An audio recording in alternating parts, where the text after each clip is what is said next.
Hello class 7। बेटा आज हम चैप्टर नंबर 4 सिविक्स का पढ़ेंगे। Growing up as boys and girls कि बॉयज़ और गर्ल्स के उसमें हम कैसे ग्रो होते हैं और हमारी उसमें क्या आइडेंटिटी है और वो हमारे लिए क्या मायने रखती है। ठीक है, बॉयज़ में और गर्ल्स में क्या डिफरेंस है या जो भी फ़र्क है आज हम उसके बारे में पढ़ेंगे। इस चैप्टर में यही सब चीज़ें हैं। ठीक है, now let's start.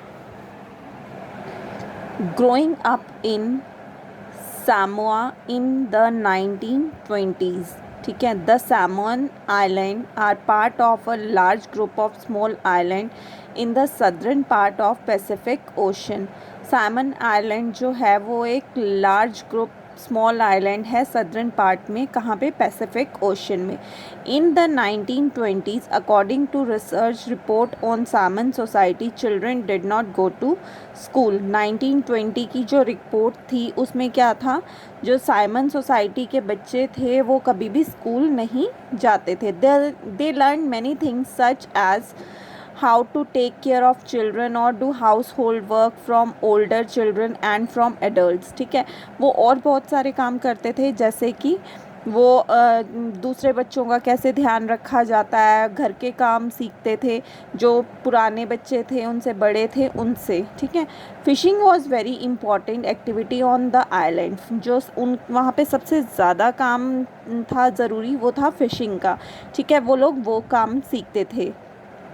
Young people therefore learn to undertake long fishing expedition, but they learn these things at different points in their childhood।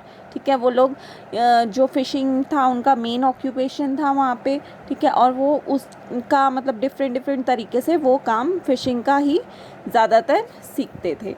As soon as babies could walk, जैसे जैसे बच्चा थोड़ा बड़ा होता था और वो चलना सीखता था, देयर मदर और other adults no longer looked after them, उनकी माएँ और उनसे जो बड़े होते थे वो उनका ध्यान रखना छोड़ देते थे। Older children often as young as 5 year old took over this responsibility, जो बच्चा 5 साल का हो जाता था वो उस छोटे से बच्चे की रिस्पॉन्सिबिलिटी लेता था।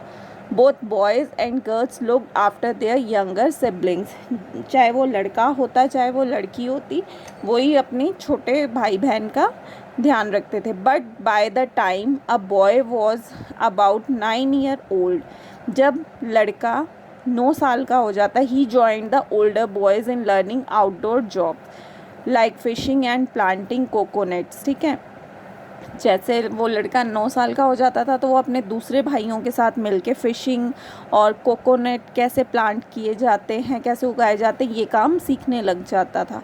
Outdoor jobs girls had to continue looking after small childrens और do errands for adults till they were teenagers. ठीक है, क्या करती थी गर्ल्स, उन फिर छोटे बच्चों का ध्यान रखते थे और मतलब बाकी घर का हाउस होल्ड काम देखती थी। But once they become teenager they had much more freedom. After the age of 14 और so girls also went on fishing trips. ठीक है, जैसे ही वो एक बार टीनेजर की उसमें आ जाती थी तो उनको भी फ्रीडम मिल जाती थी और वो भी फिशिंग वगैरह करने जाती थी। ठीक है, worked in the plantation, learned how to weave basket. Cooking was done in special cooking houses where boys were supposed to do of the work while girls helped with the preparation। ठीक है, वो क्या करते थे, मतलब खाना बनाना, baskets वगैरह, ये सब उनकी उसमें हेल्प करते थे सब। Growing up male in Madhya Pradesh in the 1960, जैसे ही मतलब मेल बड़ा होता था मध्य प्रदेश में 1960 में, मेल जो ग्रो करता था उसकी क्या कंडीशन थी, अब हम उसके बारे में पढ़ेंगे। The following is adapted from the account of experience of being in a small town in Madhya Pradesh in the 1960। ठीक है, from class 6 onwards boys and girls went to separate school. 6 class के बाद जो बॉयज़ होते थे वो बॉयज़ के school में जाते थे और जो गर्ल्स होती थी वो गर्ल्स के स्कूल में जाती थी, मतलब टोटली वो सेपरेट हो जाते थे। The girls school was designed very differently from the boys school, जो गर्ल्स का स्कूल था वो टोटली डिफरेंट था बॉयज़ के स्कूल से। They had a central courtyard. ठीक है, उनका सेंट्रल कोर्टयार्ड था where they play in total सेक्युलेशन।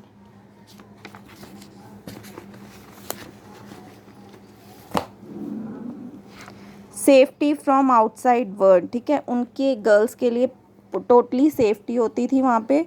The boys school had no such courtyard and our playground was just a big space attach to the school. जो boys का school था वहाँ पे कोई कोर्टयार्ड या कोई प्लेग्राउंड वो नहीं था, स्कूल से ही अटैच था उनका।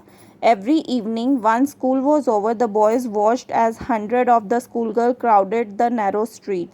ठीक है, जैसे ही वो देखते थे, बॉयज़ देखते थे कि जैसे ही स्कूल ओवर हो जाता था कि कितनी सारी लड़कियां वहाँ से क्राउड में निकलती थी। As the girl walked on the street, they looked so purposeful. This was unlike the boys who used the street as a place of stand around idling to play to try out tricks. ठीक है, जो लड़कियां वहाँ से वो निकलती थी तो लड़कों को बिल्कुल अच्छा नहीं लगता था क्योंकि वो लोग वहाँ पे खेलते थे, वो उनके खड़े होने की जगह होती थी। ठीक है, place to stand around idling to play to try out trickle with their bicycles. For the girls the street was simple. ठीक है, लड़कियों के लिए स्ट्रीट जो थी वो बिल्कुल सिंपल थी। A place to get straight home, कि मतलब सीधा आना और सीधा जाना, गर्ल्स के लिए ऐसा था। The girls always were in groups, जो गर्ल्स हमेशा स्कूल से जाती थी या किसी और कहीं और भी उन्होंने जाना होता था तो वो ग्रुप में जाती थी, अकेली कभी भी नहीं जाती थी। Perhaps because they also carried fear on being teased और अटैक्ड। ठीक है, उनको ये डर लगा रहता था कि कोई उन्हें छेड़े ना, कोई उन पर कोई अटैक ना कर दे। After reading the 2 example above we realise that there are many different ways of growing up. ठीक है, 2 एग्जाम्पल ऐसे थे, उन्होंने ये रियलाइज़ करे कि मैनी डिफरेंस वे थे ग्रो अप होने के। Often we think that there is only one way in which children grow up. उन्होंने ये सोचा कि सिर्फ एक ही तरीका है जिसमें चिल्ड्रन ग्रो अप होता है। This is because we are most familiar with our own experience. If we talk to elders in our family, अगर हम अपने घर में अपने बड़ों से बात करते हैं, we will see that their childhood were probably very different from hours.